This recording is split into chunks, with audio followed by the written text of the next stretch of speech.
TV news కి స్వాగతం. ముందుగా బులెటిన్ లో హెడ్లైన్స్. కోల్కతాలో విధులు నిర్వహిస్తున్న మహిళా డాక్టర్పై అత్యాచారం చేసి హత్య చేసిన నిందితుడిని కఠినంగా శిక్షించి వైద్యులకు రక్షణ కల్పించాలి.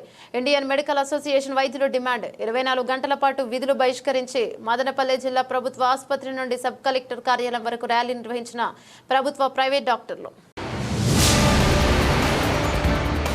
బీసీ కులగణన చేపట్టి జనాభా దామాష ప్రకారం బీసీలకు రిజర్వేషన్లు కల్పించాలి. బీఎస్పీ రాష్ట్ర ఉపాధ్యక్షులు బందెల గౌతమ్ డిమాండ్. ఈ నెల 20వ తేదీన విజయవాడలో నిర్వహించే రౌండ్ టేబుల్ సమావేశాన్ని జయప్రదం చేయాలని విజ్ఞప్తి. కోల్కతాలో విధుల్లో ఉన్న మహిళా డాక్టర్పై అత్యాచారం హత్య చేసిన వ్యక్తిని కఠినంగా శిక్షించాలని, వైద్యులకు రక్షణ కల్పించాలని ఐఎంఏ సంఘం నాయకులు డిమాండ్ చేశారు. నేడు భారతీయ వైద్య సంఘం ఐఎంఏ మదనపల్లి శాఖ ఆధ్వర్యంలో మదనపల్లి పట్టణంలోని ప్రభుత్వ ప్రైవేట్ డాక్టర్లు నల్ల బ్యాడ్జీలతో నిరసన తెలిపి జిల్లా ప్రభుత్వ ఆసుపత్రి నుండి సబ్ కలెక్టర్ కార్యాలయం వరకు ర్యాలీ నిర్వహించారు. కోల్కతాలో విధులు నిర్వహిస్తున్న మహిళా వైద్యురాలపై ఆగస్టు 9వ తేదీన సామూహిక అత్యాచారం చేసి హత్య చేసిన ఘటనపై నిరసన చేపట్టడం జరిగిందని వైద్యులు తెలిపారు. మదనపల్లిలో శనివారం ఉదయం 6 గంటల నుండి ఆదివారం ఉదయం 6 గంటల వరకు మదనపల్లి ప్రభుత్వ సర్వజన బోధన ఆసుపత్రి, ప్రైవేట్ ఆసుపత్రులలో వైద్య సేవలు నిలిపివేయడం జరిగిందన్నారు. కోల్కతాలో ఆగస్టు 9వ తేదీన డ్యూటీలో ఉన్న మహిళా డాక్టర్పై అత్యాచారం చేసి దారుణంగా హత్య చేసిన వారిని వెంటనే శిక్షించి కఠినమైన చర్యలు తీసుకోవాలని ప్రభుత్వాన్ని డిమాండ్ చేశారు. అలాంటి ఘటనల వలన ఆడపిల్లలు వైద్య కోర్సు చేయడం మానేస్తారని, మన దేశంలో మహిళలకు రక్షణ లేకుండా పోయిందని తెలిపారు. అలాగే డ్యూటీలో ఉన్న మహిళా డాక్టర్లకు రక్షణ కరువైందని, డాక్టర్లకు రక్షణ కల్పించాలని ప్రభుత్వాన్ని వారు డిమాండ్ చేశారు. ఇలాంటి ఘటనలు పునరావృతం కాకుండా చూడాల్సిన బాధ్యత కేంద్ర ప్రభుత్వంపై ఉందని వారు డిమాండ్ చేశారు.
ప్రజలందరికీ నమస్కారం. ఈరోజు ఇక్కడ ఎందుకు ఇంత డాక్టర్లు, మహిళా డాక్టర్లు, పురుష డాక్టర్లు అందరూ ఎందుకు గుబెట్టులు ఉన్నారో మీకు తెలుసు, ప్రజలకు తెలుసు, అందరికీ తెలుసు. రీసెంట్గా ఇప్పుడు కలకత్తాలో జరిగిన మహిళా డాక్టర్ వైపు జరిగిన దుర్ఘటన అందరికీ తెలిసినదే. అది చాలా అంటే మాటలతో చెప్పరాని సంఘటన జరిగినది. కాబట్టి ప్రభుత్వాలు, కేంద్ర ప్రభుత్వము, రాష్ట్ర ప్రభుత్వము, ముఖ్యంగా ప్రజలు వీటికన్నిటికీ సహకరించి ఇలాంటివి జరగనీయకుండా చూసుకోవాలి. ఒక మహిళా డాక్టర్కే రక్షణ లేని పక్షంలో, అది కూడా ముఖ్యంగా డ్యూటీలో ఉన్న డాక్టరు, డ్యూటీలో లేకపోయినా రోడ్లో పోయే డాక్టర్లకు, హాస్పిటల్లో ఉన్న డాక్టర్లకి ఎటువంటి రక్షణ లేనప్పుడు ఇంకా ప్రజలకు ఎటువంటి రక్షణ వస్తుంది?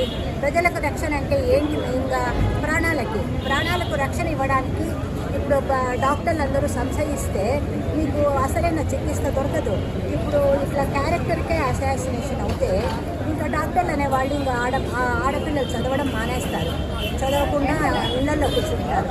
ఇప్పుడు ఇంకా మహిళలకు రక్షణ ఏముంది? ముఖ్యంగా మహిళలకు రక్షణ లేదు, చదివిన చదువుకు న్యాయం లేదు, ఇంకా ప్రజలకు న్యాయం ఏం జరుగుతుంది? కాబట్టి ప్రజలందరూ మీరు సహకరించి ఇలాంటివన్నీ జరగనీయకుండా, ఒకవేళ ఎక్కడైనా జరుగుతూ ఉంటే కూడా దాన్ని ఆపి ప్రభుత్వం దృష్టికి తీసుకెళ్ళి మాకెందుకులే మేము చెప్తే మమ్మల్ని చంపేస్తారేమో మమ్మల్ని కొడతారేమో అనే భయాలు పెట్టుకుంటే ఎక్కడా ఏమీ జరగదు. కానీ ఇట్లా నిర్భయ ఒకటి అయిపోయింది, ఇది రెండో నిర్భయ. ఆ రోజుకి ఈ రోజుకి ఏం జరిగిందో కూడా తెలియదు ఇప్పుడు. కాబట్టి దీన్ని ప్రజలే నిర్ణయించాలి, న్యాయస్థానాలు కూడా కాదు.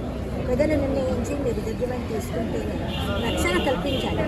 ఇక్కడ మెయిన్ మోటో రక్షణ కల్పించాలి, కల్పిస్తే మంచిది. Thank you. ఆగస్టు 9వ తారీఖు రాత్రి కలకట్టాలో ఒక గవర్నమెంట్ హాస్పిటల్లో పీజీ చేస్తున్న మహిళా డాక్టర్ గారి మీద అమానుషం జరిగింది. అత్యంతమైన అమానుషము. అది చెప్పడానికి కూడా వీలవ్వదు. ఏమేమి ఇంజరీస్ జరిగినాయి కూడా మనం చెప్పలేని పరిస్థితిలో ఉంది. ఆమె 10 గంటలకి తల్లితో మాట్లాడినామా, 1 గంటకి లేదు అంటే ఏ తల్లిదండ్రైనా ఇంకా పిల్లల్ని పంపిస్తారా చదువులకి? ఇప్పుడు నీట్ ఎగ్జామ్ వచ్చిన తర్వాత ఆంధ్రప్రదేశ్ నుంచి కూడా ఇండియా మొత్తము ఆడపిల్లలు వెళ్ళి పీజీలు చేస్తున్నారు. ఇప్పుడు ప్రతి తల్లిదండ్రికి ఒక భయం అనేది ఏర్పడింది. ప్లస్ డాక్టర్ కూడా మనస్ఫూర్తిగా వైద్యం చేయాలంటే తనకేమవుతుందో అనే సంశయంలో పేషెంట్ని ఎక్కడ మనస్ఫూర్తిగా చూడగలుగుతారు? ఈ రక్షణ కల్పించాల్సిన బాధ్యత హాస్పిటల్ యాజమాన్యము, government, central government, state government, hospital యాజమాన్యము అని అది ముఖ్యము. అదే కాదు, ప్రతి ఒక్క పౌరుడి బాధ్యత కూడా ఉంది ఇందులో. ప్రతి ఒక్క పౌరుడికి కూడా సహాయం చేసే డాక్టర్ని రక్షించుకోవాల్సిన బాధ్యత ప్రజలకు కూడా ఉంది. అందుకని దోషుల్ని కఠినంగా శిక్షించాలి. సంవత్సరాలు జరిగితే అది మనం ఈరోజు ర్యాలీ చేస్తాము, అన్ని ఊర్లలో చేస్తున్నారు, ఇండియా మొత్తం చేస్తున్నారు. ఒకరోజు పేషెంట్ చూడకుండా నిరసన తెలుపుతున్నాం. కానీ అది శిక్ష పడేదాకా అందరూ ప్రజలు చేయలేరు, డాక్టర్లు చేయలేరు. కాబట్టి శిక్షలు కఠినంగా ఉంటే మళ్ళీ ఇంకొకళ్ళు ఆ శిక్ష చూసి భయపడాలి. అలాంటి శిక్షలు వేయాలని మేము కోరుకుంటున్నాము. శిక్షలు వేయడమే కాదు, దుర్మార్గం జరగకముందు కూడా ఎలా రక్షణ కల్పించాలి అనేది ప్రతి పౌరుడి బాధ్యత, గవర్నమెంట్ బాధ్యత, ప్రతి ఒక్కరి బాధ్యత. సిటిజన్స్ అందరూ ఈ రెస్పాన్సిబిలిటీ తీసుకోవాలని మనస్ఫూర్తిగా కోరుకుంటున్నాను. ఈరోజు మేము డాక్టర్స్ అందరి తరఫున కలకత్తాలో జరిగిన ఆగస్టు 9న జరిగిన ఒక మహిళా వైద్యురాలు, అంటే డ్యూటీలో ఉన్న మహిళా వైద్యురాలపై అత్యాచారం చేసి దారుణంగా చంపారు. ఈ సంఘటన మేము తీవ్రంగా ఖండిస్తున్నాము. ఆ మహిళా వైద్యురాలే కాదు, వైద్యులకు కూడా రక్షణ కరువైంది. వర్క్ ప్లేస్లో ఉన్నప్పుడు, డ్యూటీలో ఉన్నప్పుడు ఇలా జరగడం చాలా దారుణమైన చర్య. కాబట్టి డాక్టర్స్ కానీ ముఖ్యంగా మహిళా డాక్టర్స్కి వర్కింగ్ ప్లేస్లో రక్షణ కల్పించి వాళ్ళకి అవసరమైన సదుపాయాలు కల్పించి ఇలాంటి చర్యల్ని మళ్ళా పునరావృతం కాకుండా చూడాలని మేము గవర్నమెంట్ని అలాగే ప్రజల్ని కూడా ఈ అంశడా తరపు నుంచి మరియు మెడికల్ కాలేజ్ తరపు నుంచి మరి ఐఎంఏ తరపు నుంచి కూడా విజ్ఞప్తి చేస్తున్నాం. బీసీ కులగణన చేపట్టి జనాభా దామాషా ప్రకారం బీసీలకు రిజర్వేషన్లు కల్పించాలని బీఎస్పీ రాష్ట్ర ఉపాధ్యక్షులు బందెల గౌతమ్ డిమాండ్ చేశారు. నేడు మదనపల్లె పట్టణంలో బీఎస్పీ కార్యాలయంలో విలేకరుల సమావేశాన్ని నిర్వహించారు. సమావేశంలో బీఎస్పీ నాయకులు పాల్గొన్నారు. ఈ సందర్భంగా గౌతమ్ మాట్లాడుతూ కేంద్ర ప్రభుత్వం జనాభా గణన చేపట్టాలన్నారు. జనాభా దామాషా ప్రకారం రాజకీయ రిజర్వేషన్లు అమలు చేయాలని రాష్ట్ర ప్రభుత్వాలు ఉద్యోగ నామినేటెడ్ పదవుల భర్తీలో బీసీలకు రిజర్వేషన్లు కల్పించాలని డిమాండ్ చేశారు. చంద్రబాబు నాయుడు ప్రభుత్వం ఎన్నికల సమయంలో ఇచ్చిన హామీ మేరకు బీసీ రక్షణ చట్టాన్ని వెంటనే తీసుకురావాలని అంశంపై నెల 20వ తేదీన విజయవాడలోని గాంధీనగర్ నందున శ్రీపాద హోటల్ నందు నిర్వహించే రౌండ్ టేబుల్ సమావేశానికి జయప్రదం చేయాలని కోరారు. చేపట్టాలి ప్రభుత్వాలు బీసీల కులగణనను చేపట్టాలి ప్రభుత్వాలు బీసీ కులగణనను జై బీసీ జై అంబేద్కర్ జై అంబేద్కర్. బహుజన్ సమాజ్ పార్టీ ఆధ్వర్యంలో ప్రధానంగా 20వ తేదీ విజయవాడలో జరగబోవు బీసీ అసెంబ్లీ ఏదైతే బీసీలు వెనుకబడిన వర్గాలుగా వారి జనాభా ఎంతుందో కూడా తెలుసుకోలేని పరిస్థితుల్లో ఏ ప్రభుత్వాలు కూడా బీసీలను అడ్డం పెట్టుకొని అధికారంలోకి వస్తున్నాయి తప్ప వారి జనాభా దామాషా ప్రకారం వారికి వాటా ఇవ్వడంలో విఫలమవుతున్న నేపథ్యంలో అసలు నిజంగా రాష్ట్రంలో బీసీలు ఎంత శాతం ఉన్నారు, ఏ కులాలు ఎంత శాతం ఉన్నాయని చెప్పి బీసీ కులగణనను చేయాలని చెప్పి ఒక ప్రధానమైనటువంటి డిమాండ్తో ఈ యొక్క బీసీ కులాల గణన చేయాలని బీసీ అసెంబ్లీ విజయవాడలో ఒక రౌండ్ టేబుల్ సమావేశం బహుజన్ సమాజ్ పార్టీ ఆధ్వర్యంలో నిర్వహించబడతా ఉంది. ఈ రోజుకి కూడా బీసీలు ఏ రంగంలో కూడా ముందుకు పోయే పరిస్థితి లేదు. కాబట్టి బీసీ జనగణన చేస్తే వాస్తవాలకి వాళ్ళ శక్తిని వాళ్ళు తెలుసుకుంటే వాళ్ళు తిరగబడతారేమో అని చెప్పి ఈ ప్రభుత్వాలంతా కూడా ఈ కుట్రలో భాగంగానే కులగణన చేయకుండా దాచిపెడతా ఉన్నాయని చెప్పి సందర్భంగా మేము తెలియజేస్తూ ఉన్నాం. ప్రభుత్వాలకు మేము సూటిగా ఉంటే డిమాండ్ చేస్తూ ఉన్నాం. మీరు కులగణన చేయాల్సిందే. అదేవిధంగా బీసీలు ఎంత శాతం అయితే ఉన్నారో అంత శాతం వారికి రాజకీయాల్లో విద్యా ఉద్యోగాల్లో రిజర్వేషన్ ఇవ్వాల్సిందే.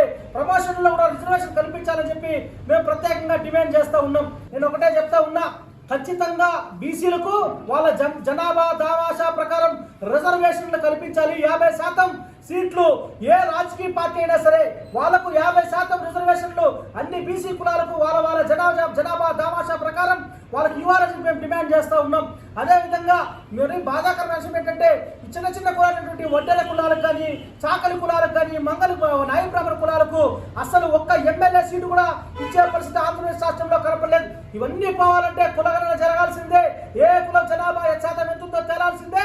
ఆంధ్రప్రదేశ్ రాష్ట్రంలో విద్యా ఉద్యోగ రాజకీయ రిజర్వేషన్లు కల్పించాల్సిందే అని చెప్పి ఒక అంశంతోనే ఈరోజు బీసీ అసెంబ్లీని బహుజన్ సమాజ్ పార్టీ ఆధ్వర్యంలో చేపడతా ఉన్నాం. ఆ యొక్క కార్యక్రమానికి మంగళపలించి బీసీ సంఘాలు, బీసీ నాయకులు, మేధావులు, ప్రజాస్వామ్యవాదులు అందరూ కూడా రావాలని చెప్పి నేను సవినీయంగా కోరుకుంటున్నాను. జై భీమ్, జై భారత్, జై BSP. BC assembly round table సమావేశాన్ని విజయవాడ నందు నిర్వహిస్తున్నారు. ఈ కార్యక్రమానికి బీసీ మేధావులు, మహిళలు, యువత, కార్మికులు, కర్షకులు, రైతులు, ముఖ్యంగా బీసీ సంఘాలు ప్రతి ఒక్కరూ విచ్చేసి ఈ రౌండ్ టేబుల్ సమావేశాన్ని జయప్రదం చేసి బీసీ హక్కులకై మన వంతు సహాయ సహకారాన్ని అందించాలని చెప్పి మరి ఈ కార్యక్రమాన్ని బీసీల హక్కులకై పోరాడుతున్నటువంటి బీఎస్పీ పార్టీని ముందుకు తీసుకొని పోవాల్సిన ఆవశ్యకత ఎంతైనా ఉందని చెప్పి తెలియజేసుకుంటూ మీకు కులాల వారీగా ఎంత దామాషా ప్రకారం ఉన్నారో మీకు మేము లెక్కలు తేల్చి మీకు రాజకీయంగా, విద్యపరంగా, ఉపాధి పరంగా అన్ని అవకాశాలు ఇస్తామని చెప్పి బీసీల ఓట్లు దండుకుంటూ మరి ఎలక్షన్లు అయిపోగానే మరి బీసీలను పక్కన పెట్టి కేవలం అగ్రకులాల వారినే వారు ముందుకు తీసుకొని పోతూ మరి అన్ని రంగాల్లో వాళ్ళే ముందుకు పోతున్నారు. మరి దీన్ని ఖండిస్తూ మరి బీసీ కుల జనగణనను వెంటనే రాష్ట్ర ప్రభుత్వం అయితేనేమి, కేంద్ర ప్రభుత్వాలు అయితేనేమి వెంటనే చట్టపరంగా తీసుకొని వచ్చి మరి బీసీల్లో ఉన్నటువంటి కులాలన్నింటినో కూడా మరి జనాలు ఎంతమంది ఉన్నారో తేల్చి ఈ 100కి 90 మంది ఉన్నటువంటి బీసీ, ఎస్టీ మైనారిటీ వీళ్ళందరికీ కూడా సముచిత స్థానాన్ని కల్పించాలని చెప్పి కోరుకుంటున్నాను. ఇప్పుడు ఏంటంటే మా ఫ్రెండ్ బిందెల్ గౌతమ్ ఇప్పుడు మన బీసీ అసెంబ్లీ రౌండ్ టేబుల్ సమావేశం కండక్ట్ చేయడం వల్ల ప్రతి ఒక్క బీసీ సంఘాలు ప్రతి ఒక్కరూ వచ్చి అతనికి ఎంకరేజ్ చేసుకుంటూ మనం అందరూ ఒక్కటిగా ఉండాలనే ఉద్దేశంతో అతను చేస్తున్న ప్రతి ఈవెంట్ని మనం ముందుండే సహకరించాలని నేను కోరుకుంటున్నాను. అదే కాకుండా మదనపల్లి నామినేటెడ్ పోస్ట్ ఇప్పుడు టమోటా మార్కెట్ చైర్మన్ కానీ ఇంకా ఏ చైర్మన్ కానీ ఏదైనా కానీ ఇప్పుడు ఉన్న ఏ టీడీపీ ప్రభుత్వాన్ని అయితే బీసీ వాళ్ళు గెలిపించారో దగ్గరుండి అదేవిధంగా స్థానిక సంస్థలు ఏదైనా కానీ స్థానిక ఎలక్షన్లు ఏవైనా కానీ బీసీలకి మాకు 100% ఇవ్వాల్సిందిగా కోరుకుంటున్నాం. అదే కాకుండా ఇప్పుడు మార్కెట్ చైర్మన్ అంటున్నారు, ఇంకో చైర్మన్ అంటున్నారు. నామినేటెడ్ పోస్టులే కదా బీసీలకు మీరు ఇస్తున్నారు, ఎమ్మెల్యే పోస్టులు ఇవ్వట్లేదు, ఏ ఎమ్మెల్సీ పోస్టులు ఇవ్వట్లేదు. మాకు అట్లీస్ట్ నామినేటెడ్ పోస్టులు 100% ఇవ్వాల్సిందిగా కోరుకుంటున్నాము. ఇవ్వకపోతే పరిణామాలు వేరే విధంగా ఉంటాయి. బీసీలను అనగతొక్కాలని చూస్తున్నారు. అదంతా ఇంకా ఓర్చుకోము ఎవరు. ఇదే కాకుండా ఇంకా రాబోయే రోజుల్లో మేము ఒక మదనపల్లి ఒక ఈవెంట్ కండక్ట్ చేయబోతున్నాం. ఇక్కడ గౌతమ్ ఆధ్వర్యంలో ఏంటంటే బీసీలు అందరూ బీసీ, ఎస్సీ వాళ్ళందరికీ కూడా ఒక లీగల్ సెల్ కండక్ట్ చేయబోతున్నాం దగ్గరలో. ఏంటి వాళ్ళ సమస్యలు ఏదున్నా కూడా మంత్లీ వన్స్ ఒక ప్లేస్లో కండక్ట్ చేస్తాము. అక్కడికి వచ్చి వాళ్ళకి ఏం ప్రాబ్లమ్స్ ఉన్నా కూడా వాళ్ళు వచ్చి మా ఆధ్వర్యంలో మేము ప్రాబ్లమ్ సాల్వ్ చేస్తాము. కోర్టులో ఎలాంటి కేసులు ఉన్నా కూడా ప్రతి సంఘాలు వచ్చి మమ్మల్ని అందరినీ బీసీలని, ఎస్సీలని బెదిరించడము, ల్యాండ్ లాక్కోవడము, కొట్టడము ఇలాంటి సంఘటనలు చేస్తున్నారు. వీటిలన్నింటి ముందరుండి జరగబోయే రోజుల్లో గౌతమ్ ఆధ్వర్యంలో ఇవన్నీ ఎవరి మంత్లీ వన్స్ కండక్ట్ చేసి లా ప్రకారంగా మేము సపోర్ట్ చేస్తాం బీసీ సంఘాలందరికీ కూడా. మీరు అందరూ కూడా మా వెంట ఉంటే మేము మీకోసం ఏమైనా చేయడానికి రెడీ. ఇది thank you very much. Amul డైరీని యథావిధిగా కొనసాగించాలని ఆంధ్రప్రదేశ్ రైతు సంఘం నాయకులు డిమాండ్ చేశారు. నేడు మదనపల్లె సమీపంలోని చిప్పిల్లి వద్దనున్న అమూల్ డైరీ ఎదుట పాడి రైతులు ధర్నా నిర్వహించడం జరిగింది.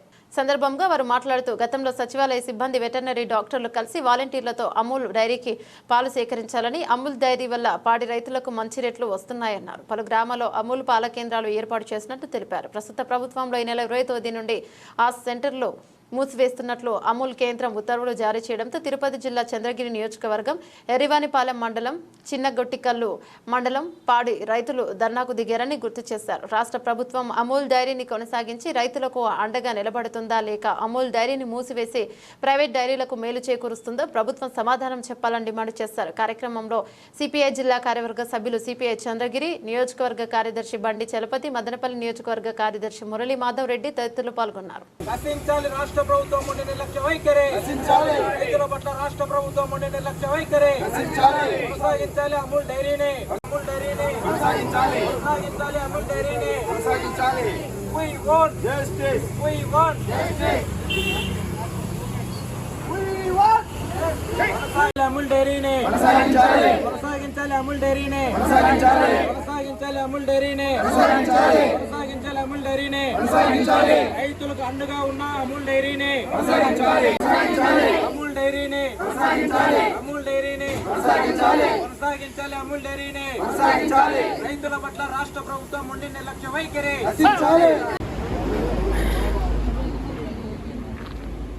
మదనపల్లిలో ఉన్నటువంటి అమూల్ పాల డైరీ పాల ఉత్పత్తులను కొనసాగించాలని చెప్పి రైతుల దగ్గర నుంచి పాలు మేము కొనుగోలు చేయలేము ఆగస్టు 20వ తారీఖు నుంచి అని చెప్పినటువంటి మాటను వెనక్కి తీసుకోవాలని చెప్పి మేము ఆంధ్రప్రదేశ్ రైతు సంఘంగా రాష్ట్ర ప్రభుత్వానికి, అమూల్ డైరీ వారికి విజ్ఞప్తి చేస్తున్నాం. గతంలో ఈ అమూల్ డైరీ మంచి రేటు ఇస్తూ ఉంది. 40 రూపాయలు, 44 రూపాయల వరకు రేటు పలుకుతూ ఉంది. మీరంతా కూడా అమూల్ డైరీకి మాత్రమే పాలు పోయాలని గతంలో ఉన్నటువంటి రాష్ట్ర ముఖ్యమంత్రి జగన్మోహన్ రెడ్డి గారి ప్రభుత్వం ఆదేశాల మేరకు మొత్తం చిత్తూరు జిల్లా కానీ, తిరుపతి జిల్లా కానీ, అన్నమయ్య జిల్లా కానీ అన్ని ప్రాంతాల్లో కూడా అమూల్ డైరీకి రైతాంగం అంతా కూడా పాలు పోయడానికి అన్ని రకాల ప్రయత్నం చేశారు. ప్రైవేటు డైరీలకు పాలు పోయకుండా గ్రామీణ ప్రాంతాల్లో గ్రామ రాజకీయాలకు సైతం ఎదురొట్టి నిలబడి అమూల్ డైరీకి అండగా నిలబడి పాలు పోస్తే ఈరోజు అమూల్ డైరీ వారు ప్రభుత్వం మారిన తర్వాత మీ పాలు మేము ఫలానా డేట్ నుంచి కొనుగోలు చేయలేం, మీ పాలు మేము కొనమని చెప్పేసి ప్రకటించడం అంటే ఇంతకంటే దుర్మార్గమైన విషయం మరొకటి లేదు. ఈ వెనక్కి పక్క ఇలాంటి మాటలు రావడానికి వెనక్కి పక్క మీ వ్యాపార ప్రయోజనాలు దాగి ఉన్నాయా? మీ సొంత కంపెనీల యొక్క పాల కంపెనీల యొక్క ప్రయోజనాలు దాగి ఉన్నాయా? సహకార రంగంలో నడుస్తున్నటువంటి అమూల్ పాల ఫ్యాక్టరీని మూతవేయడం ద్వారా 3 లక్షలు, 5 లక్షలు, 7 లక్షల రూపాయలు వడ్డీలకు డబ్బులు తీసుకొని వచ్చి డ్వాక్రా రుణాలు తీసుకొని బ్యాంకుల దగ్గర రుణాలు తీసుకొని 2 రూపాయల వడ్డీలతో డబ్బులు తీసుకొని వచ్చి ఆవులు కొనుగోలు చేసి, ఎనుములు కొనుగోలు చేసి, షెడ్లు వేసుకొని వాటికి కావాల్సిన పాయింట్లు ఏర్పాటు చేసుకొని ఇంత పెద్ద ఎత్తున ఇన్ఫ్రాస్ట్రక్చర్ ఏర్పాటు చేసిన తర్వాత ఈరోజు పాలు మేము కొనుగోలు చేయమని చెప్తే ఇది చాలా దారుణమైన విషయం. దీనిపైన రాష్ట్ర ముఖ్యమంత్రి చంద్రబాబు నాయుడు గారు, అదేవిధంగా కూటమి ప్రభుత్వం రైతాంగానికి జవాబు చెప్పాలి. పాలు ఖచ్చితంగా కొనుగోలు చేయాలి. అమూల్ డైరీని కొనసాగించాలి. రైతాంగానికి కావాల్సినటువంటి గిట్టుబాటు ధర ఏదైతే ఉందో ఆ ప్రకారం ఇవ్వాలని చెప్పేసి మేము ఈ సందర్భంగా డిమాండ్ చేస్తున్నాం. రెడ్డి, చిన్నగొట్టికల్లు మండలం బోరెడ్డి గారిపల్లి. మాకు మా అమూల్ పాలకు 21 నుంచి కొలవదని చెప్తున్నారు. ఫస్ట్ వచ్చి అంతా మొత్తం మోటివేట్ చేసినారు. ఒక ఎండిఓ కాడి నుంచి, కలెక్టర్ కాడి నుంచి, సచివాలయ సిబ్బంది కాడి నుంచి మేము పోయమంటే కూడా బలవంతంగా చేసి మాకు రూములు కట్టించి దాంట్లో పెట్టించిపోయినారు. ఇప్పుడు 21 నుంచి మాకు కొలవద్దు అంటున్నారు. మాకు న్యాయం కావాలి. రూములు కూడా మేమే కట్టుకున్నాం. రూములు మేమే కట్టుకొని దానికి కరెంటు మేము మిషన్ బిగించుకొని వాళ్ళు మిషన్ తెచ్చి బిగించినారు. దానికి ఒకరికి ఖర్చు వచ్చి 20,000 వరకు వచ్చింది ఒకరికి. అంత ఖర్చు పెట్టుకొని ఇప్పుడు మాకు కొలద్దు 21 నుంచి మాకు మేము కొలము. మేము వాళ్ళు కలెక్టర్ ఆఫీస్కి 2 మాటలు పోయినాము, తిరుపతి కలెక్టర్ ఆఫీస్కి పోయినాము. వాళ్ళు ఏమి జవాబు చెప్పాల. అందుకని ఈరోజు మాకు ఏ సంగతి తేలిందాక మేము పాము ఇక్కడి నుంచి. ఖచ్చితంగా మండలం నరబెల గ్రామం నుండి వచ్చామండి. మేము అమూల్ డైరీని అంటే మేము ఎప్పుడు అమూల్ డైరీని ఇంతవరకు చూడలేదు. గత ప్రభుత్వంలో అమూల్ డైరీని ప్రవేశపెట్టారు. ప్రవేశపెట్టినప్పుడు అమూల్ డైరీ కావాలని చెప్పితే రైతులు ఎవరు మునపడినప్పుడు గవర్నమెంట్ స్టాఫ్ని ఎంకరేజ్ చేసి డాక్టర్లను, సచివాలయం స్టాఫ్ని, ఎండిఓ స్టాఫ్ని అందరినీ ఎంకరేజ్మెంట్ చేసి మిషనరీలు అంతా పెట్టి పాలు పోయమని చెప్పారు. పాలు పోయమన్నప్పుడు ఏ రైతు పోయలేదు, అమూల్ డైరీ అనేది ఉండదని. కానీ రైతులకు రేట్ వస్తుందని చెప్పి అమూల్ డైరీకి పాలు పోసారు. పోసిన తర్వాత ఇప్పుడు గత 3 నెలలుగా 4 నెలలుగా అమూల్ డైరీకి పాలు పోస్తూ ఉన్నారు. గవర్నమెంట్ వారు నాకు వచ్చి అమూల్ డైరీని నిలిపేయాలని చెప్పి ప్రస్తావించినారు. దాన్ని ప్రస్తావించిన దానివల్ల ఎందుకు ప్రస్తావించినారో మాకు అర్థం కాలేదు. అమూల్ డైరీలో వచ్చి మామూలు డైరీల కంటే అమూల్ డైరీలోకి వచ్చి 7 రూపాయలు 8 రూపాయలు రేట్ ఎక్కువ వస్తానండి. గవర్నమెంట్ వచ్చినాక మళ్ళీ దాన్ని 3 రూపాయలు తగ్గించినారు. ఎస్ఎన్ 3 రూపాయల నుండి 4 రూపాయలు తగ్గించినారు. ఎస్ఎన్ఎఫ్ కూడా వచ్చి 8 వస్తానని 8 3 పెట్టినారు. ఫ్యాట్ కూడా వచ్చి 3 వస్తాను 3 4 పెట్టినారు. వాటికి కూడా మేము పాలు పోస్తున్నాం. ఇప్పుడు వచ్చి మాకు పోసే అప్పుడు ఫస్ట్ రేట్లకు ఇప్పుడు రేట్లకు వచ్చి 5 రూపాయలు 6 రూపాయలు వేరియేషన్ వస్తారన్నా కూడా అమూల్ డైరీ కావాలని చెప్పి మేము పాలు పోస్తున్నాం. ఎందుకంటే 10 రోజులకు ఒకసారి బిల్లు వస్తుంది. బిల్లులో వచ్చి మళ్ళీ ఆవరేజ్ చేయడం లేదు.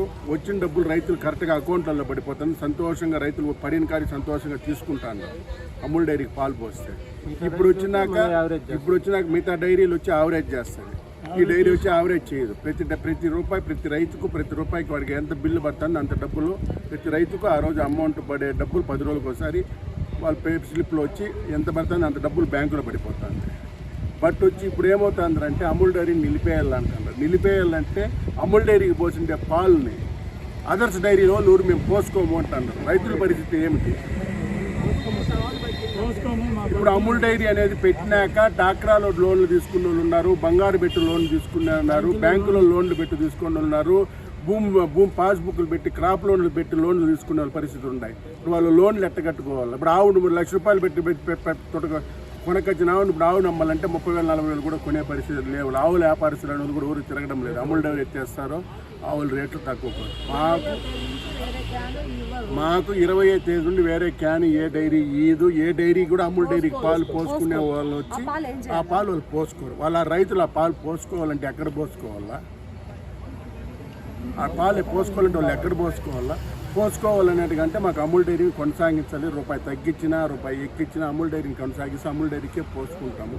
మేము ఇంకా అమూల్ డైరీకి పోసుకుని మాకు ఎక్కువ పాలు వచ్చినా కూడా మేము పోసుకోము. మా దగ్గర వచ్చే పాలే మేము పోస్తాము. ఇంకో రైతు మాకు పోస్తామన్నా కూడా మేము పోసుకునే పరిస్థితిలో లేము.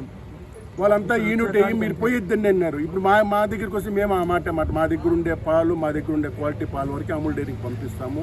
వీళ్ళు అంటా అన్నారు అనంతపురం మాకు 223 కిలోమీటర్లు 240 కిలోమీటర్లు వస్తుంది, మాకు ట్రావెలింగ్ ఎక్కువైపోతుంది, దానివల్ల మాకు నష్టం వస్తుంది, లీటర్కు 70 పైసలు ఖర్చు పడుతుందండి. మాకు వచ్చి 180 కిలోమీటర్లు మాది ఎర్రావరపల్లి మండలం అన్నా చిన్నగొట్టగిరి మండలం అన్నా. మాకు వచ్చేదంతా 30 పైసలు ఖర్చు వస్తుంది.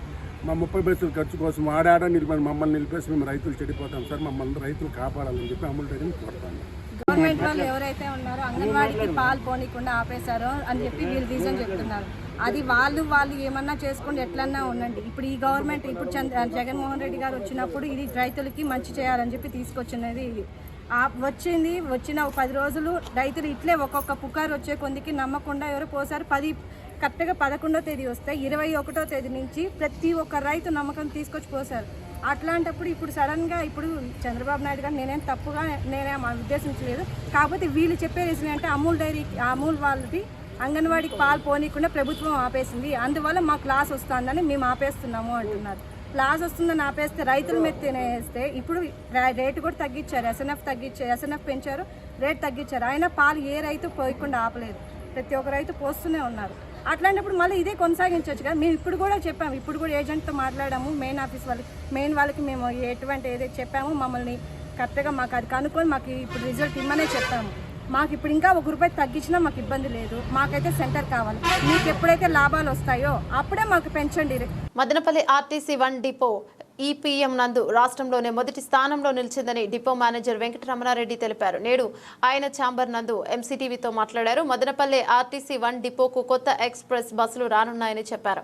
ఈ బస్సులు అన్ని టాప్ అండ్ మోడల్ అని పేర్కొన్నారు. ఆర్టీసీ సంస్థ ఎప్పుడూ ప్రయాణికుల సౌకర్యార్థం ఏర్పాటు చేస్తోందని ప్రయాణికులు ఆర్టీసీ బస్సులోనే ప్రయాణించాలని కోరారు. అందరికీ నమస్కారం. మదనపల్లి 1 డిపో నుండి కొత్త బస్సులు చాలా వరకు కొత్త బస్సులు రాబోతున్నాయి. మినిస్టర్ గారు కూడా ట్రాన్స్పోర్ట్ మినిస్టర్ గారు ఈ మధ్యలోనే 2 ఎక్స్ప్రెస్ బస్సులు కూడా ఇనాగ్రేట్ చేయడం జరిగింది. ఆ బస్సులు బెంగళూరుకు ఒక బస్సు, మదనపల్లి బెంగళూరు డైరెక్ట్, ఇంకొక బస్సు మదనపల్లి బి కొత్తకోట బెంగళూరు, రెండో బస్సు ఆపరేట్ చేయడం జరుగుతుంది. అలాగే ఈ మధ్యలో మాకు కొత్త బస్సులు సూపర్ లగ్జరీ బస్సులు కూడా రావడం జరిగింది.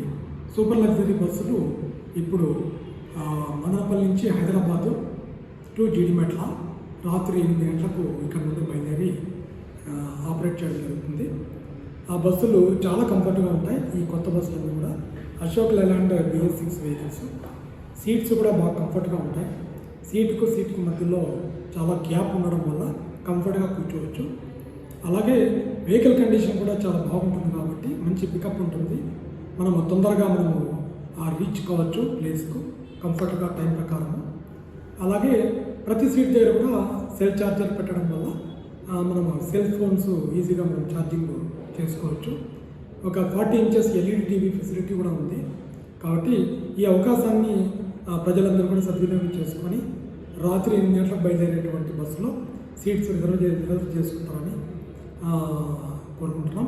అలాగే రాబోయే రోజుల్లో మన గవర్నమెంట్ సహకారం వల్ల మనకు రాబోయే రోజుల్లో కొత్త సూపర్ లగ్జరీ బస్సులు, మరిన్ని సూపర్ లగ్జరీ బస్సులు రాబోతున్నాయి మదనపల్లి మండిపోకు. అలాగే కొత్త ఎక్స్ప్రెస్ బస్సులు కూడా రాబోతున్నాయి. వచ్చిన బస్సుల్లో ఆల్రెడీ ఒక బస్సును ఇప్పుడు కడపకు ఆపరేట్ చేస్తున్నాం, కొత్త బస్సు. అది కూడా latest vehicle Ashok Leyland BS6. అలాగే మరిన్ని బస్సులు రాబోతున్నాయి. ఆ బస్సులను మేము బెంగళూరుకు 4 బస్సులు ఆపరేట్ చేస్తాం, కొత్త ఎక్స్ప్రెస్లు కొత్తగా ఇప్పుడున్న బస్సులకు అదనంగా. అలాగే కడపకు కూడా 3 బస్సులు మేము ఎక్స్ప్రెస్ బస్సులు కొత్త బస్సులు ఆపరేట్ చేస్తాం. అలాగే మదనపల్లి నుండి వేలూరు కూడా కొత్త ఎక్స్ప్రెస్ రాబోతుంది. మదనపల్లి నుంచి CMC వేలూరు కూడా మేము ఒక బస్సును ఎక్స్ప్రెస్ బస్సును ఆపరేట్ చేస్తాం. అలాగే అల్ట్రాపల్లి వెలుగులు అంటే డబుల్ స్టార్ బస్సులు బి కొత్తకోటకు కూడా 4 బస్సులు తిరుగుతున్నాయి. మీకు దగ్గరలోనే ఇంకో 2 బస్సులు ఇంక్రీజ్ చేసి 6 బస్సులు మీకు డబుల్ స్టార్ సర్వీసెస్ బి కొత్తకోటకు ఆపరేట్ చేస్తున్నాం. అలాగే బి కొత్తకోట రూట్లో మరిన్ని పల్లి వెలుగు బస్సులు రాబోతున్నాయి. కాబట్టి ప్రతి 10 నిమిషాలకు 5 నిమిషాలకు బస్సు బి కొత్తకోటకు తొందరలోనే మేము ఆపరేట్ చేసి పబ్లిక్ కూడా కన్వీనియంట్గా చేయబోతున్నాం. అలాగే తంబలపల్లికి కూడా కొత్త బస్సులు రాబోతున్నాయి. రాయచోటి రూట్లో కొత్త బస్సులు రాబోతున్నాయి. కదిరి రూట్లో కూడా కొత్త బస్సులు రాబోతున్నాయి. కాబట్టి ఈ కొత్త గవర్నమెంట్లో మనకు మరిన్ని బస్సులు మాకు అవకాశాన్ని ఇచ్చినటువంటి ముఖ్యంగా ట్రాన్స్పోర్ట్ మినిస్టర్ గారు రాంప్రసాద్ రెడ్డి గారికి మదనపల్లి మండిపో తరఫున ప్రత్యేకంగా కృతజ్ఞతలు తెలియజేసుకుంటున్నాం. అలాగే మన ఎమ్మెల్యే గారు కూడా షాజాన్ బాషా గారు కూడా మాకు బాగా సపోర్ట్ చేస్తున్నారు మండిపోకు ఈ బస్సులు రావడానికి. సార్ కూడా ప్రత్యేకంగా మా డిపో తరఫున అభినందనలు ధన్యవాదాలు తెలియజేసుకుంటున్నాం. అలాగే ప్రజలందరూ కూడా మా డిపోకు బాగా సపోర్ట్ చేసి బస్సుల్లో బాగా ట్రావెల్ చేయడం వల్ల మన డిపో మదనపల్లి మండిపో ఈరోజు అన్నమయ్య డిస్టిక్లోనే నెంబర్ 1 డిపోగా కలెక్టర్ గారి దగ్గర నుంచి స్వాతంత్ర దినోత్సవంలో అప్రిసియేషన్ లెటర్ కూడా తీసుకోవడం జరిగింది. ఉత్తమ డిపో మేనేజర్గా మరి రాంప్రసాద్ రెడ్డి గారు ట్రాన్స్పోర్ట్ మినిస్టర్ గారి చేతుల మీద తీసుకోవడం జరిగింది. ఇది రావడానికి ప్రధాన కారణం మీరు ఇచ్చినటువంటి సహకారం, మా బస్సులు మీరు ప్రోత్సహించడం, ప్రజలందరూ ప్రోత్సహించడం, మా ఎంప్లాయీస్ అందరూ కూడా సమిష్టిగా కలిసికట్టుగా మరి ఇష్టపడి పనిచేయడం వల్ల ఈరోజు పర్ఫార్మెన్స్లో ఈపీకేలో హైయెస్ట్ ఓవర్లో ఫస్ట్ ప్లేస్ రావడం జరిగింది. ఈ మంత్ కూడా ఫస్ట్ ప్లేస్లోనే ఉంది. ఇది అలాగే కంటిన్యూ అవుతుందని ఆలోచిస్తున్నాం. అలాగే డీజిల్ సేవ్ చేయడం కూడా, పొదుపు చేయడం కూడా మా డ్రైవర్లు మంచి డ్రైవింగ్ హ్యాబిట్స్ మెయింటైన్ చేసి దాదాపు నెలకు కనీసం 20 లక్షల రూపాయలు డీజిల్లో కూడా మేము పొదుపు చేసి ఖర్చును బాగా తగ్గిస్తున్నాం. మరి డ్రైవర్ సోదరులందరికీ కూడా ప్రత్యేక అభినందనలు. మరి మా డిపో నుండి ఎవ్రీ మండే అంటే ప్రతి సోమవారము మల్లైకొండ కూడా మేము బస్సులు ఆపరేట్ చేస్తున్నాం. తంబలపల్లి మల్లైకొండకు భక్తులందరూ కూడా ఈ అవకాశాన్ని ఉపయోగించుకుంటారని ఆశిస్తున్నాం. అలాగే మనకు అన్ని కొత్త బస్సులు మన డిపోలో ఉండడం వల్ల సూపర్ లగ్జరీలు, ఎక్స్ప్రెస్ బస్సులు, మ్యారేజ్ స్పెషల్స్ కూడా మేము ఎక్కువ బస్సులు ఈ మధ్యలో ఇచ్చాం. ఏమన్నా బస్సులు స్పెషల్ బస్సులు కావాల్సిన వాళ్ళు మా మేడం రేవతి మేడం గారిని కాంటాక్ట్ చేస్తే మీకు బస్సులు స్పెషల్ ఎయిర్ బేస్లో మీకు బస్సులు ప్రొవైడ్ చేయడం జరుగుతుంది. ఆమె ఫోన్ నెంబరు 7388750334. మరి ఈ అవకాశాన్ని మాకు ఇచ్చి ఈరోజు మదనపల్లి వండిపోను ప్రథమ స్థానంలో నిలిపిన దానికి అందరికీ ధన్యవాదాలు తెలియజేసుకుంటూ థ్యాంక్ యూ వెరీ మచ్. కోల్కతాలో ప్రభుత్వ ఆసుపత్రిలో వైద్యురాలపై జరిగిన పాశవిక అత్యాచారం హత్యను నిరసిస్తూ పశ్చిమ గోదావరి జిల్లా నరసాపురంలో ఇండియన్ మెడికల్ అసోసియేషన్ ఆధ్వర్యంలో వైద్యులు ఆందోళన చేపట్టారు. ఆసుపత్రులలో వైద్య సేవలను నిలిపివేసి శివాలయం సెంటర్ నుండి సబ్ కలెక్టర్ కార్యాలయం వరకు ర్యాలీ నిర్వహించారు. సబ్ కలెక్టర్ అచ్యుత్ అంబరీష్ ను వినతి పత్రం అందజేశారు. అనంతరం నిరసన వ్యక్తం చేశారు. వైద్యులకు రక్షణ కల్పించాలని నినాదాలు చేశారు. నరసాపురం ప్రభుత్వ ఆసుపత్రి వద్ద కూడా వైద్యులు నల్ల బ్యాడ్జీలు ధరించి ధర్నా చేశారు.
వైద్యులపై దాడులు వైద్యులపై దాడులు వైద్యులపై దాడులు.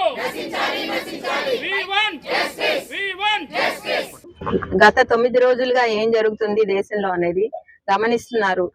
ఒక అమానుషమైన అత్యాచారం ప్లస్ హత్య, ఈ రెండు ఒక వైద్య విద్యార్థికి, పీజీ విద్యార్థికి ఒక స్టేట్ క్యాపిటల్ లో ఒక గవర్నమెంట్ మెడికల్ కాలేజ్ లో డ్యూటీలో ఉండగా జరిగింది అంటే ఇది అందరూ సిగ్గుపడాల్సిన విషయం.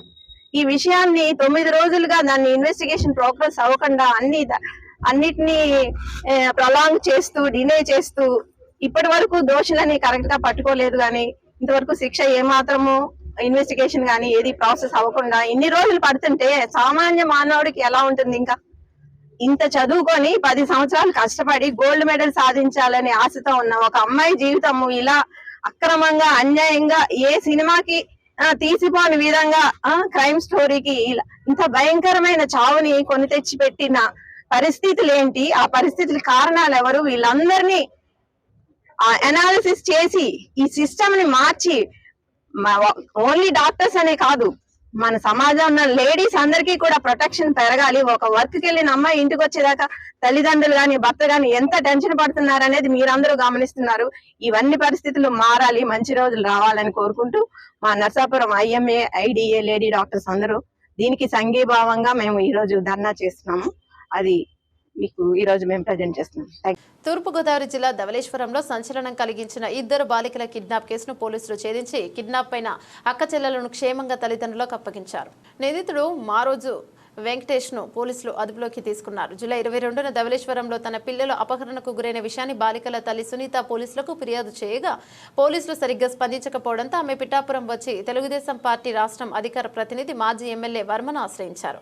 వర్మ తక్షణం స్పందించి మంత్రి నారా లోకేష్ తూర్పుగోదావరి జిల్లా ఎస్పీ దృష్టికి తీసుకువెళ్లారు. స్పందించిన జిల్లా ఎస్పీ 4 ప్రత్యేక బృందాలు ఏర్పాటు చేసి నిందితుడు వెంకటేష్ ను అదుపులోకి తీసుకుని అతని దగ్గరున్న 2 బాలికలను విముక్తి కల్పించారు. తల్లి సునీతకు బాలికలిద్దరిని అప్పగించారు. ఈ సందర్భంగా బాలికల తల్లి సునీత పిఠాపురంలో మాజీ ఎమ్మెల్యే వర్మను కలిసి కృతజ్ఞతలు తెలియజేశారు. తమ పిల్లలను కాపాడిన మాజీ ఎమ్మెల్యే వర్మకు మంత్రి నారా లోకేష్ కు ప్రత్యేక కృతజ్ఞతలను తెలియజేస్తారు. సందర్భంగా ఎమ్మెల్యే వర్మ మీడియాతో మాట్లాడారు. కిడ్నాప్ వ్యవహారంపై వెంటనే స్పందించిన మంత్రి నారా లోకేష్ కు తూర్పుగోదావరి జిల్లా ఎస్పీకి ప్రత్యేక ధన్యవాదాలను తెలియజేశారు. కాగా సునీతకు మాజీ ఎమ్మెల్యే వర్మ ఆర్థిక సహాయం అందజేశారు. బాగా చేసి పెట్టారు అంతా, చాలా బాగా అంటే ప్రభుత్వానికి కూడా మంచి మైలేజ్, పోలీస్ డిపార్ట్మెంట్ కూడా మంచి మైలేజ్ వస్తుంది సార్. 40 గంటల్లో ఛేదించారు మీరు. లోకేష్ గారికి నా ధన్యవాదాలు. లోకేష్ గారి సార్ వలన నా పిల్లలు నా దగ్గరికి క్షేమంగా చేరుకున్నారు. ఈ ఎంత జరగడం వల్ల మా వరమ్మ గారు సార్ వలన లోకేష్ గారు తెలిసిన తర్వాత నా పిల్లలు నా దగ్గరికి చేరుకున్నారు సార్. చాలా చాలా ధన్యవాదాలు. నా తరఫునే చాలా చాలా ధన్యవాదాలు లోకేష్ గారు సార్. రెవల్యూషన్ నుంచి మన సునీత ఈ అమ్మాయి మా పార్టీ ఆఫీస్కి వచ్చి లోకేష్ గారికి తెలియజేయండి, మా పిల్లలిద్దరూ కూడా తప్పిపోయారు, మారుతి వెంకటేష్ అనే వ్యక్తి సరోజిని పూర్ణిమ అనే మా పిల్లల్ని తీసుకుని వెళ్ళిపోయాడు అని చెప్పి తెలియజేయడం జరిగింది. మేము వెంటనే లోకేష్ గారి దృష్టిలో పెట్టాం. ఆయన వెంటనే స్పందించి మరి సునీత పిల్లల సరోజిని పూర్ణిమ ఎవరైతే ఉన్నారో 40 గంటల్లో మళ్ళీ సునీత ఇంటికి ఆ తల్లి దగ్గరికి పిల్లల్ని చేర్చినందుకు లోకేష్ గారికి పిఠాపురం తెలుగుదేశం పార్టీ తరఫున సునీత తరఫున ప్రత్యేకమైన ధన్యవాదాలు తెలియజేస్తున్నాను. అదేవిధంగా నేను తూర్పుగోదావరి జిల్లా ఎస్పీ గారికి కూడా తెలియజేశాను. ఏపీ పోలీస్ పనితీరు ఏంటన్నది 40 గంటల్లో ఈ కిడ్నాప్ని ఛేదించి ఆ పిల్లల్నిద్దరినీ తల్లి దగ్గర చేర్చినందుకు తూర్పుగోదావరి జిల్లా ఎస్పీ గారిని ప్రత్యేకంగా నేను అభినందిస్తూ ఆయనకి ధన్యవాదాలు తెలియజేస్తున్నా. అంటే కూటమి ప్రభుత్వం వచ్చాక పోలీస్ వ్యవస్థ ఏ విధంగా పటిష్టంగా ఒక పేదవాళ్ళు ఇటువంటి కంప్లైంట్ ఇచ్చినప్పుడు ఏ విధంగా పనిచేస్తుందన్న దానికి నిదర్శనం. అది కూడా ఉన్నత స్థానంలో ఉన్న లోకేష్ గారు, ఎంతో బిజీగా ఉన్న లోకేష్ గారు కూడా ఒక తల్లి యొక్క ఆవేదన వెంటనే పట్టించుకొని స్పందించి 40 గంటల్లో లోకేష్ గారు సునీత పిల్లల్ని వారికి చేర్చినందుకు లోకేష్ గారికి కూడా ప్రత్యేకమైన ధన్యవాదాలు నేను తెలియజేస్తున్నా. ఇప్పుడు ఆ పిల్లలు హాస్పిటల్లో ఉన్నారు, వారు కూడా త్వరగా కోలుకోవాలని నేను ఆ భగవంతుడిని ప్రార్థిస్తున్నాను. బులెటిన్ ముగించే ముందు హెడ్లైన్స్ మరోసారి. కోల్కతాలో విధులు నిర్వహిస్తున్న మహిళా డాక్టర్పై అత్యాచారం చేసి హత్య చేసిన నిందితుడిని కఠినంగా శిక్షించి వైద్యులకు రక్షణ కల్పించాలి. ఇండియన్ మెడికల్ అసోసియేషన్ వైద్యులు డిమాండ్. 24 గంటల పాటు విధులు బహిష్కరించి మదనపల్లె జిల్లా ప్రభుత్వ ఆసుపత్రి నుండి సబ్ కలెక్టర్ కార్యాలయం వరకు ర్యాలీ నిర్వహించిన ప్రభుత్వ ప్రైవేట్ డాక్టర్లు. బీసీ కులగణన చేపట్టి జనాభా దామాష ప్రకారం బీసీలకు రిజర్వేషన్లు కల్పించాలి. బీఎస్పీ రాష్ట్ర ఉపాధ్యక్షులు బందెల గౌతమ్ డిమాండ్. ఈ నెల 20వ తేదీన విజయవాడలో నిర్వహించే రౌండ్ టేబుల్ సమావేశాన్ని జయప్రదం చేయాలని విజ్ఞప్తి. ఇవి బులెటిన్ అప్డేట్స్.